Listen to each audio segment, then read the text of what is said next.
Ang dating bata na palagi nanghihiram at nangungutang ng bigas sa kapitbahay, ngayon nakaranas na ding mamimigay sa mga kapitbahay ng bigas.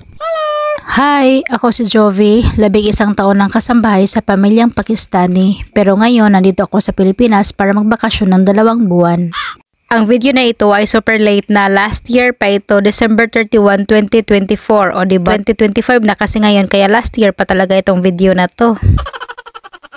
December 31, 1 PM ako dumating dito sa bahay at itong mama ko at ang anak ko ay sumundo sa akin sa bayan, pero nabutan ko yung bus na papunta talaga dito sa barangay namin, kaya doon ako sumakay at yun, hindi na ako masundo nila mama doon sa bayan, kaya sabi ko ay bibili na lang sila ng bigas para hindi naman masayang yung biyahe nila papunta doon sa bayan. At pagkarating ko dito sa bahay, napahinga lang ako ng 1 oras at sabi ni mama ay tingnan ko daw itong mga bigas na nabili niya. At nandito rin ang 2 kong nakakatandang kapatid at tinulungan nila ako kasi maya lang ay magsimula na silang magluto para sa handa sa New Year at maging busy na kami, kaya sabi ni kuya ay i-arrange na namin itong mga bigas para mamaya ay ready na at pagkatapos namin mag-arrange nito ay makatulong na din daw ako. Sila din ay magluluto na. Nakakaiyak. Sobrang pasasalamat ko talaga sa Panginoon na dumating na ako sa punto na ito.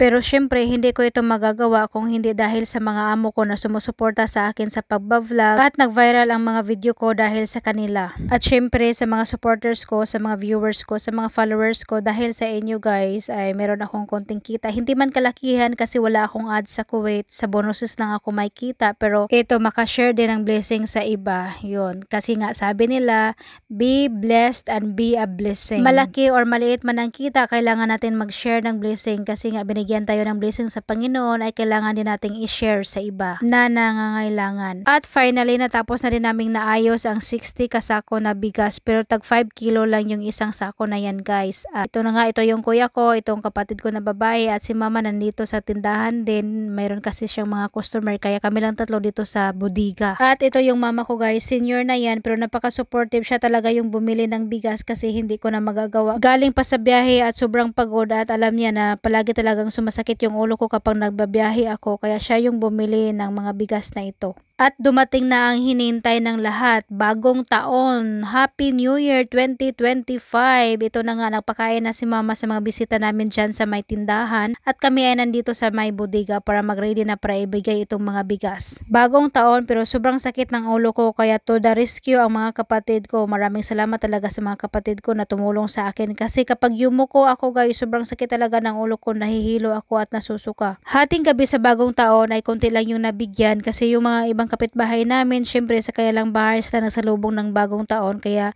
kinabukasan na sila pumunta dito sa bahay at kinuha yung mga bigas nila. Nakakatuwa na nakapagbigay ka, no? O diba?